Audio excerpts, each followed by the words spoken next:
There were missions during the Cold War that were considered dangerous, and then there were missions that were considered impossible. Flying directly over hostile territory at speeds faster than a rifle bullet, while enemy radar tracked your every move. Missiles launched, interceptors scrambling, entire defense networks activated just to try and stop you. And still you flew on, untouched, because there was one aircraft the Soviet Union could see, but could never catch. This is a story of the state Route 71 Blackbird, the fastest, highest-flying reconnaissance aircraft ever built, and the reason it became one of the most untouchable machines in military history. At the height of the Cold War, information was everything. The United States and the Soviet Union weren't just competing with weapons. They were competing with knowledge, knowing where missiles were located, tracking military developments, understanding the capabilities of your adversary before they could be used. But gathering that information wasn't easy. The Soviet Union was a closed system, heavily defended, heavily monitored, and constantly evolving. Early reconnaissance efforts had already proven the risks. High-altitude aircraft like the U-2 had once operated beyond reach until they weren't. When one was shot down over Soviet territory in 1960, it sent a clear message. Altitude alone was no longer enough. The Soviet Union was adapting. Surface-to-air missile systems were improving, radar networks were expanding, and the skies above hostile territory were becoming increasingly dangerous. For the United States, the problem was urgent. Intelligence couldn't stop, but the old methods were no longer reliable. Something new was needed, not just higher, not just stealthier, but faster. So fast that even if detected, interception would be impossible. That idea pushed engineers into territory no aircraft had ever explored before. Because flying faster wasn't just a matter of adding more power.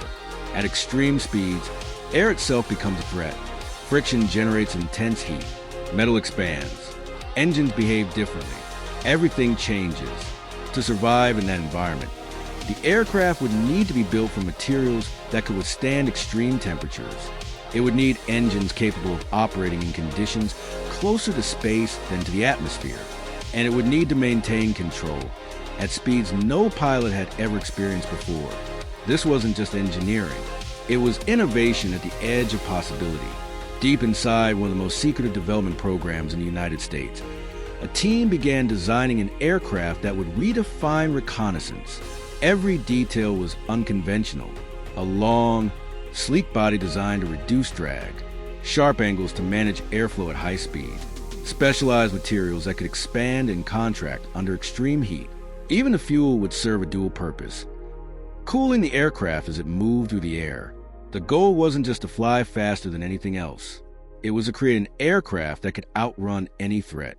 Because if you couldn't be caught, you couldn't be stopped. And if you couldn't be stopped, you could see everything. And if you're interested in Cold War stories like this, where technology pushes beyond limits and reshapes what's possible, consider subscribing, because what emerged from this program will become something far more than just a fast aircraft. It will become a symbol, a machine that turns speed into survival, a platform that could fly directly into the most heavily defended airspace on Earth, and leave before the enemy could react. When it finally took shape, it didn't look like anything that had come before. Long, dark, almost alien in design.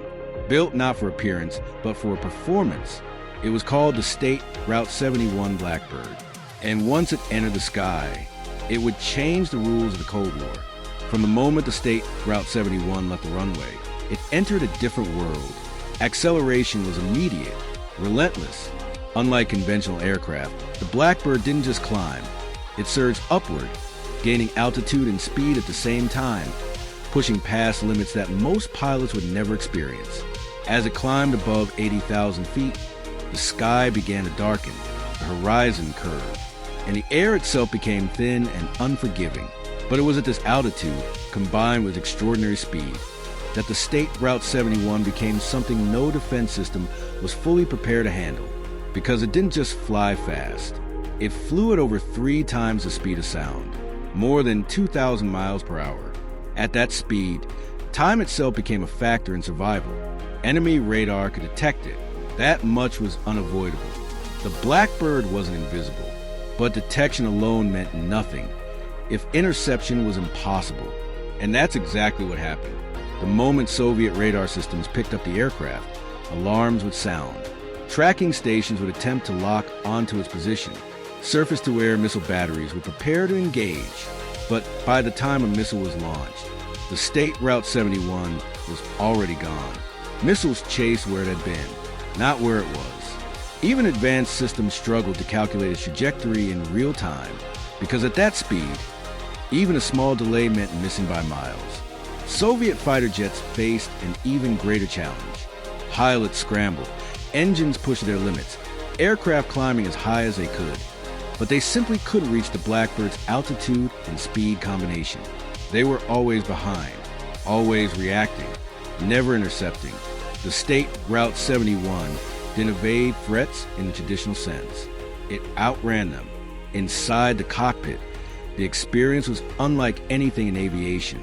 Pilots wore full-pressure suits, similar to those used by astronauts, because at that altitude, the human body couldn't survive without protection. Every movement had to be precise. Every system monitored constantly, because flying at those speeds left no margin for error. Even the aircraft itself operated under extreme conditions. At high speed, the surface temperature rose dramatically, hot enough to cause part of the aircraft to expand. On the ground, gaps were visible between panels. In the air, those gaps sealed as the structure heated. It was a machine designed to perform at speed, not at rest. Fuel systems were equally unconventional. The state Route 71 used a specialized fuel that could withstand extreme heat, circulating through the aircraft to cool critical components before being burned by the engines. Everything served multiple purposes. Everything was engineered for survival, and at the center of it all were the engines. The Pratt & Whitney J58 engines didn't behave like traditional jet engines at high speed. They transitioned into something closer to a hybrid between a jet and a ramjet, using the aircraft's forward motion to generate even more thrust. The faster it went, the more efficient it became. It was a system that turned speed into an advantage, not a limitation. And that advantage extended beyond survival, because the state Route 71 wasn't just flying fast. It was collecting intelligence. Advanced cameras, sensors, and electronic systems allowed it to gather vast amounts of data during each mission. High-resolution imagery, electronic signals, strategic observations, all captured in a single pass over hostile territory, and all delivered back to analysts who could act on that information. In a world where seconds mattered, the state Route 71 reduced uncertainty. It gave the United States the ability to observe, assess, and respond faster than ever before. It wasn't just an aircraft. It was a strategic asset, one that combined speed, altitude, and intelligence into a single platform, and for years operated with a level of freedom that no other aircraft could match. But the question remained, could anything catch it? Because in the Cold War, no advantage lasted forever, and somewhere across radar stations and missile sites, efforts were already underway to find a way, to track it, to target it, to prove that even the fastest aircraft in the world could be brought down. And if that ever happened, the consequences would reach far beyond the sky. By the time the state Route 71 entered hostile airspace, it was already expected. Radar systems across the Soviet Union would detect it within minutes. Tracking stations would follow its path, calculating speed, altitude, and direction. They knew it was there. They just couldn't stop it. Still, they tried. Surface-to-air missile batteries were activated. Launch crews prepared systems designed specifically to reach high-altitude targets. Coordinates were fed into guidance computers. Timing was calculated down to the second, and then launch. Missiles surged upward, accelerating rapidly, climbing toward the thin edge of the atmosphere where the Blackbird flew. From the ground, it looked like a direct intercept, a perfect trajectory. But inside the cockpit of the state Route 71, the response was almost calm. There was no need for dramatic evasive maneuvers, no sudden turns, no desperate attempts to escape, because the procedure was simple. Accelerate, push the throttles forward, increase speed. At Mach 3, the aircraft was already faster than the threat. But at even higher speeds, it became something more than just fast. It became unreachable. Missiles, guided by radar systems that required time to adjust and correct, simply couldn't keep up. They chased a position that no longer existed. By the time they reached their predicted intercept point, the state Route 71 had already passed through it. Again and again, the same pattern repeated. Detection, tracking, launch, failure. It wasn't that the Soviet Union lacked advanced defenses. It was that those defenses were built to counter conventional threats. And the Blackbird was anything but conventional. It operated in a space where time, distance, and speed worked together in its favor. Every second mattered. And at those speeds, second became miles. Inside Soviet command centers, frustration grew. They could see the aircraft clearly on radar. They knew exactly where it was going, but knowing wasn't enough, because in warfare, capability matters more than awareness.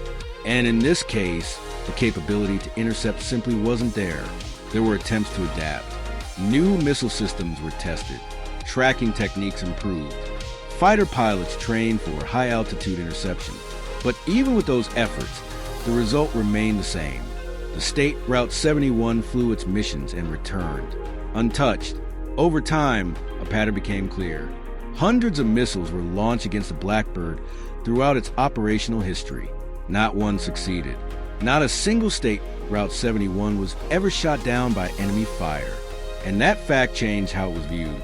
It wasn't just fast. It wasn't just advanced. It was reliable. A platform that could be sent into the most heavily defended regions in the world with confidence. That reliability had strategic consequences because it meant intelligence gathering could continue without interruption.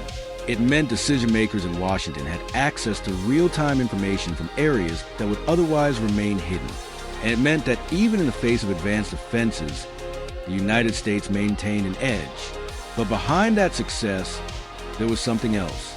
Discipline. Because flying at those speeds wasn't just about technology. It was about precision. Pilots had to manage narrow margins between safe flight and catastrophic failure.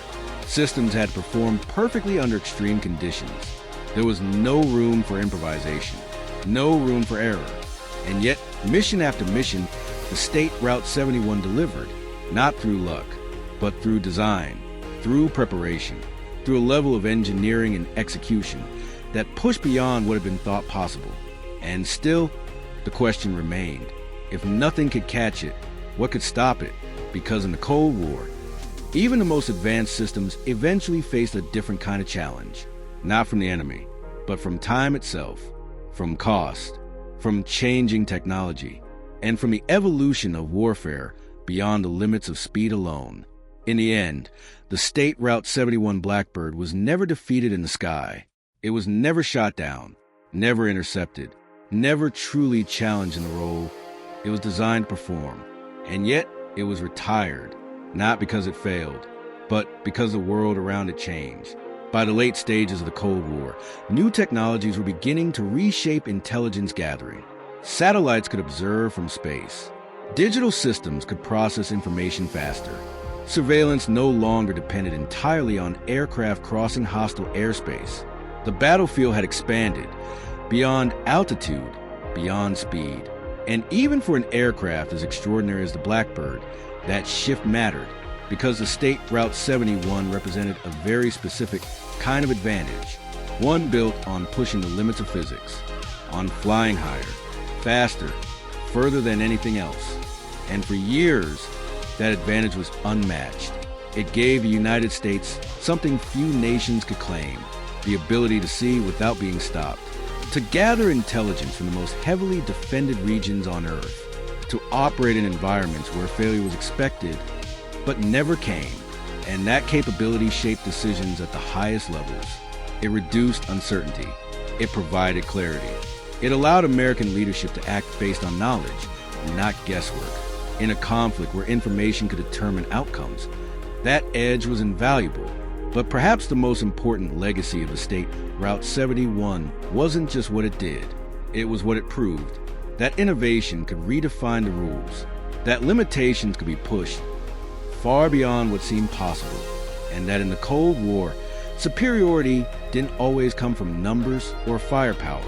Sometimes it came from precision, from design. from the ability to build something your adversary simply couldn't counter. The Blackbird embodied that idea, a machine that turned speed into protection, altitude into strategy, and engineering into dominance.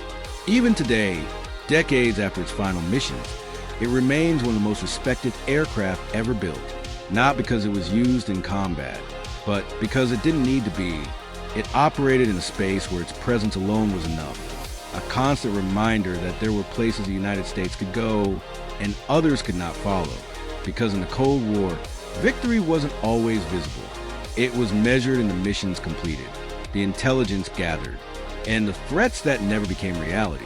The state Route 71 didn't just fly faster than its enemies. It stayed ahead of them, and in doing so, it helped shape the outcome of an era defined by tension, secrecy, and a constant race for advantage. For more stories like this, make sure to like the video and subscribe to the channel. Because some of the most important moments in history didn't happen in battles. They happened at speeds no one could reach.